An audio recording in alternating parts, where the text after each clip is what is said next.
The story of how oil is brought up from far down in the earth is exciting. The products of oil or petroleum are necessary for us to live the way we do today. Oil is mighty important in keeping an automobile running smoothly. As gasoline, it is needed as fuel for the engine, just as it is needed to keep the machinery running in our big industrial plants. Here the oil changes miraculously into power. Power to run the giant plants that make the things we need and use. Oil is a great industry, supplying the needs of people throughout the world.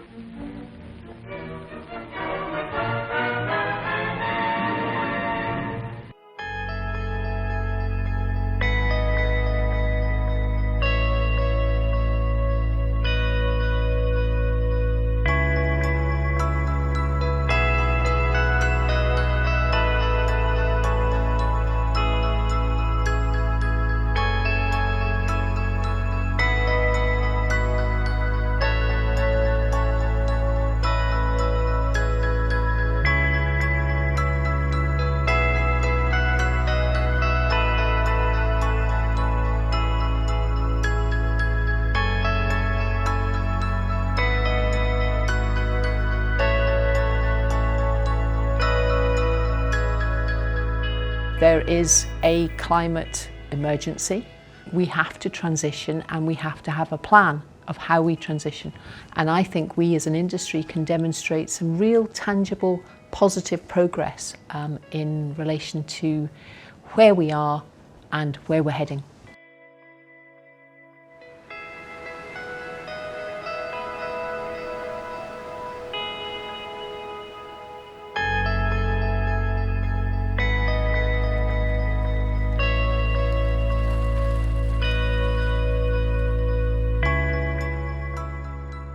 I feel like in climbing it's kind of similar to the energy transition. You know, I definitely don't always get it right in the crag. I'm always safe and I'm always trying to be quite fluid on the rock, but sometimes things go wrong and sometimes I fail and sometimes I fall quite a long way. On more than one occasion I've sort of bashed into the rock and really hurt myself. But it hasn't stopped me because I want to reach the top. So I'll go back, whether it's on the same night or whether it's the following year, and I'll try the route again. It's similar to the energy transition. We aren't going to get it right every single time, first time, but what we need to do is reflect, we need to learn, and we need to go back and try again, because actually getting to preventing the world from warming up by more than 1.5 degrees, it's worth fighting for. On the journey to net zero, we face some really exciting opportunities, not just for individuals, but right across society. We have a whole new generation of employment ahead of us, where people can build careers based not just on their oil and gas heritage, but also in renewable power, making the most of the North Sea. An energy revolution ahead of us in a way that we've only just now beginning to wrestle with.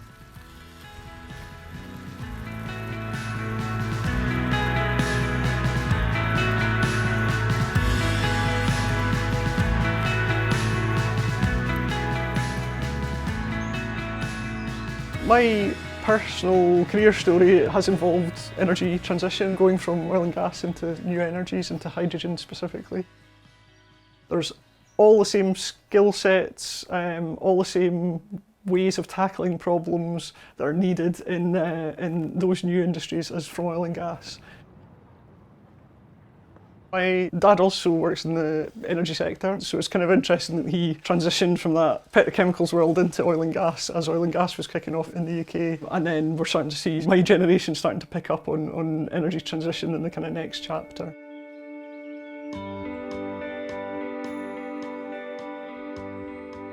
We've got a bunch of peaks above 4,000 feet, but also big plateau areas that are high, that are above 3,000 feet. And that area would normally be completely covered in snow right through winter.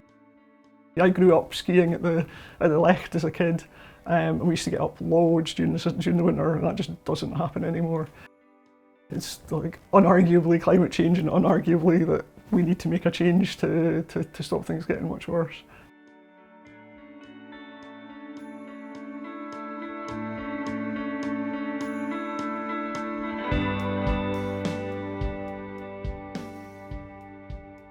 Humans are incredibly clever, and therefore with that comes responsibility. We have such an opportunity to change the way we work and live. It gives you a new reason to get up in the morning and go to work if you think you're actually solving real world challenges. So I think there's such an upside and such an opportunity if the industry is willing to learn new ways and be innovative at every level. How to get to net zero, how to get to a sustainable world. Use the capability from the oil and gas industry, use the strength in the supply chain. There's an enormous willingness to make things happen. People are all almost on the same agenda. They actually can see the destination. We need to get to net zero, we need to build a better world, we need to build a more sustainable world.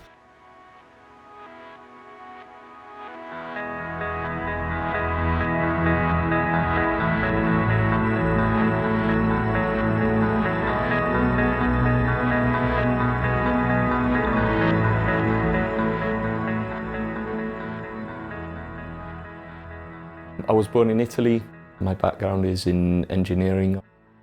After a few years, I sort of became aware increasingly of a number of issues such as climate change, and I started feeling a very strong drive to be part of the solution.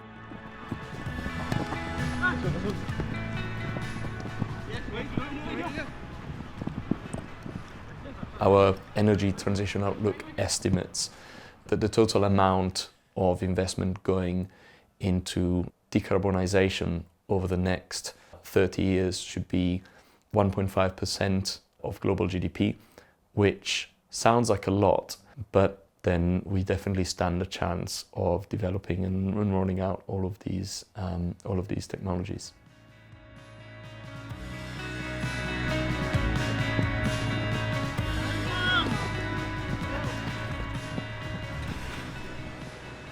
We made a commitment as a sector, as part of the UK's commitment to net zero by 2050, that we too would reduce our emissions from our production activities. So we're committed to reducing 50% by 2030, 90% by 2040, net zero by 2050. Key to doing that, though, is electrification of our assets. Because at the moment, these platforms, they're run by generators, they're run by diesel or gas turbines, and that is a major cause of the emissions that come about as a result of our production. Typically, these facilities today burn gas in turbines to generate power, but it is becoming cleaner, I would say marginally rather than dramatically. Electrification, either from power cables from shore or from offshore wind turbines, is being considered as the way to power oil and gas production facilities. That would make a very significant reduction in the emissions from all this fuel that's been combusted offshore. And as part of the North Sea transition deal, some of these electrification schemes will allow some technology development as well, maybe on the offshore wind side or on the cable side, and help prove up some of those technologies a little bit earlier than they otherwise would have managed to get.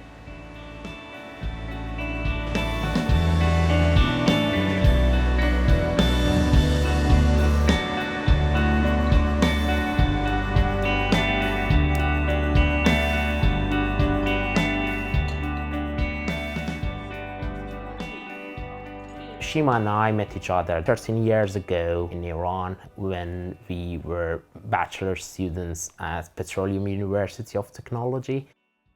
And after a long love story, we married, and then we moved to UK and Scotland together.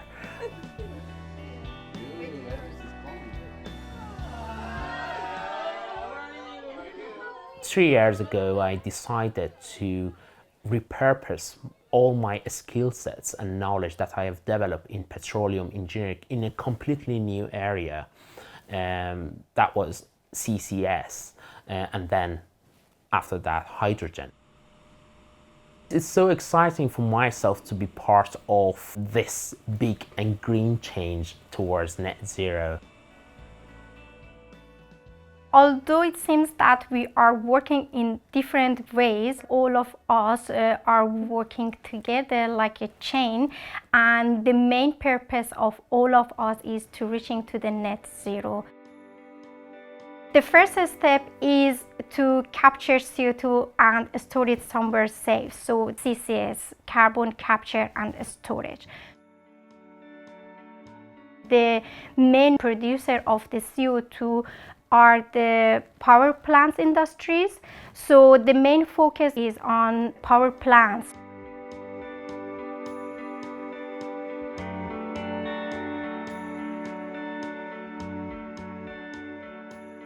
Carbon capture, the technology has been ready for decades. I worked on two of the largest projects in the country at the time, and for various political reasons and probably money reasons, they didn't come off. But now, here in the Humber, we're going to build one, and I think that that is a key technology in the transition. The Committee on Climate Change are very clear that if UK is going to reach net zero by 2050, carbon capture and storage is a key component in terms of that successful delivery. And it's because, even as we shift in terms of our use from oil and gas into the other energies, there are still, highly intensive industries that will continue to use oil and gas, where you can't find an easy alternative to them. So carbon capture offers those highly intensive industries, concrete making as an example, a means by which they can manage those emissions, and that we can then meet the net zero goal by 2050.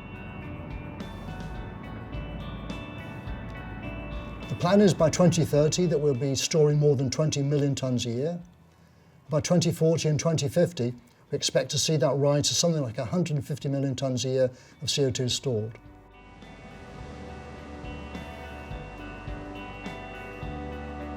When we look at what we can do in terms of electrification from wind, you can electrify cars, you can electrify heating to some extent, but there are other areas where heavy transport, marine, you're not going to be able to do that to the same extent with electrification. So that's where hydrogen can come in and can play a really significant role.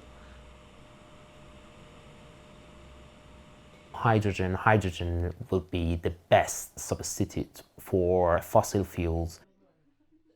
Introducing it into the national transmission system and distribution network instead of natural gas for heating up buildings, for cooking, with much lower or zero carbon emissions instead of natural gas. The other thing what is really important, particularly for heating, is to make sure we develop a new hydrogen economy. So both hydrogen from natural gas, but also hydrogen using renewables, the kind of green hydrogen, so we can use that to kind of fuel our homes, replace our current heating system, but also use it for transport. Hydrogen is an incredibly interesting technology.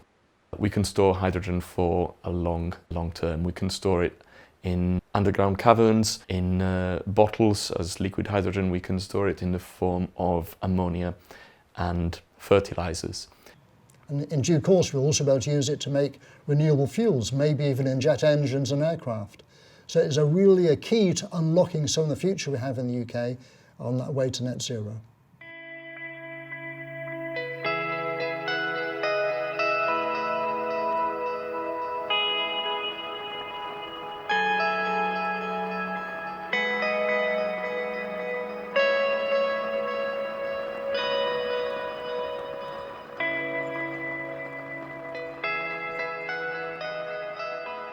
It's important to remember that oil and gas, it isn't just about the diesel that you've put in your car this morning. It's about a lot more than that. A lot of people do say, well, we should just switch oil off and we should switch gas off.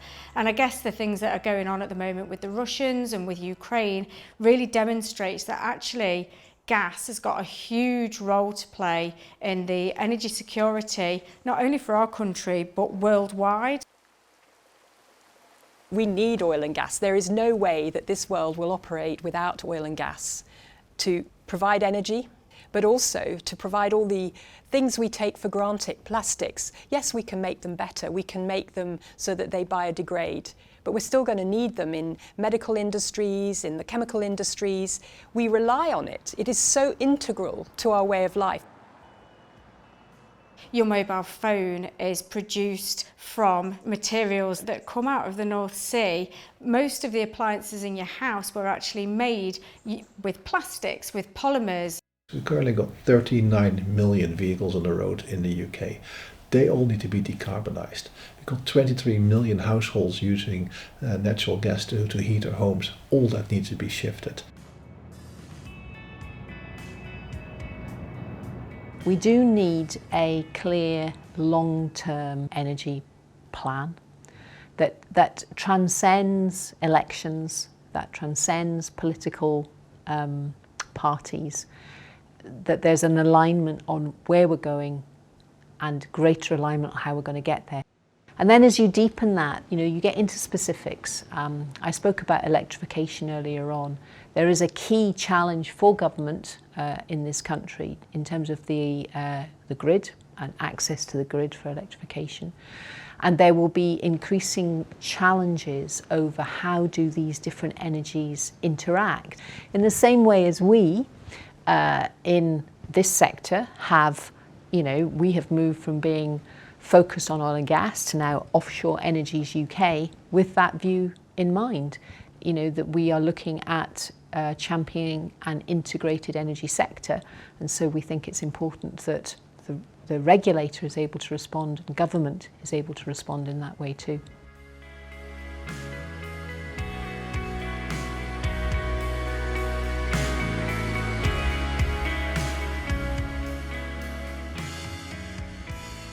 It's taken offshore wind 10 years before becoming more mainstream.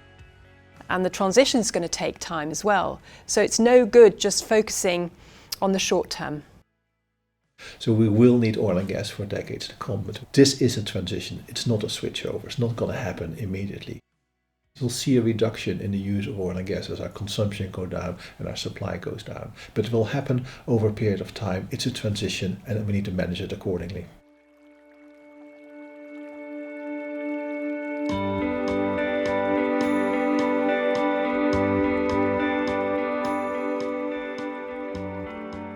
Oil and gas production is declining and it will continue to decline, and that's not very attractive if you're looking to bring people into the city to live and to put down roots.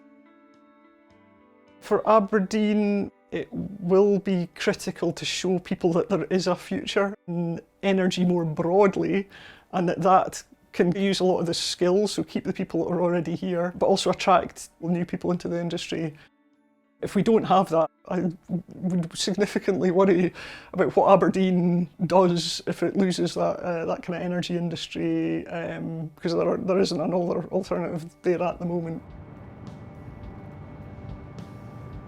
I think when you look at the coal industry and what happened there, as an example, was devastating. Nobody thought that coal would come to an end, that we would always be using it. We know we have to change, we know we have to adapt, and we know we have to get on with it. We don't need to let that happen this time round. 90% of the workforce has medium to high transferability. So the challenge is to take that capability, that attitude, that can-do mindset and take it to the renewable sector.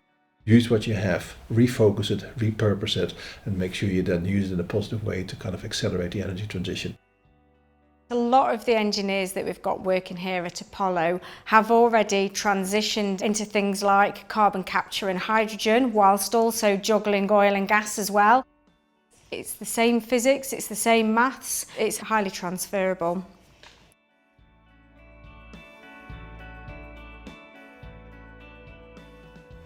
If we drop the ball here, it's our own fault as an industry, it's our own fault as a society because we failed to make the most of people's talents.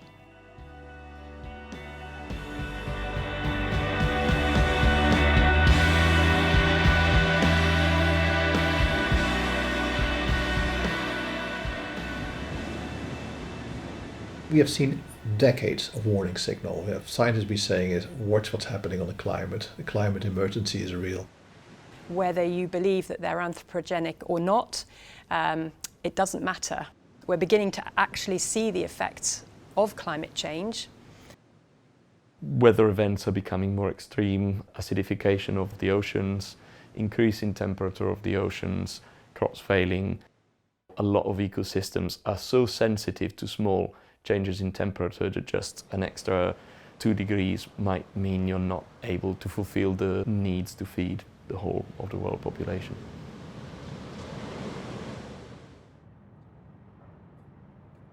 In terms of the transition, I'd actually liken it to probably climbing Everest. I'd say that we're probably around about base camp, and that doesn't mean that we haven't started yet. We're making good progress, but there's a long way to go.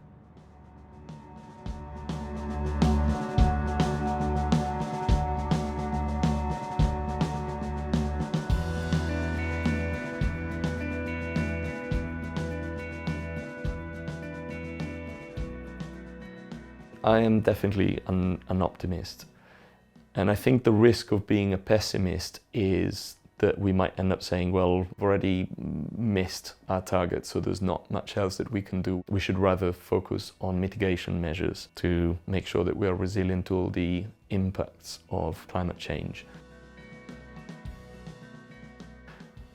I do think that we've probably left this all to a bit too late. I think for the moment the most important thing is that with a bit of optimism we do all we can.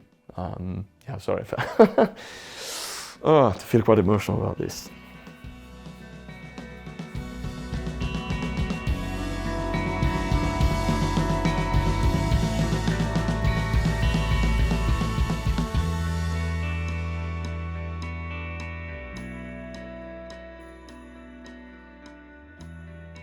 It's important that we not just do what comes easy, but we really make a strong push.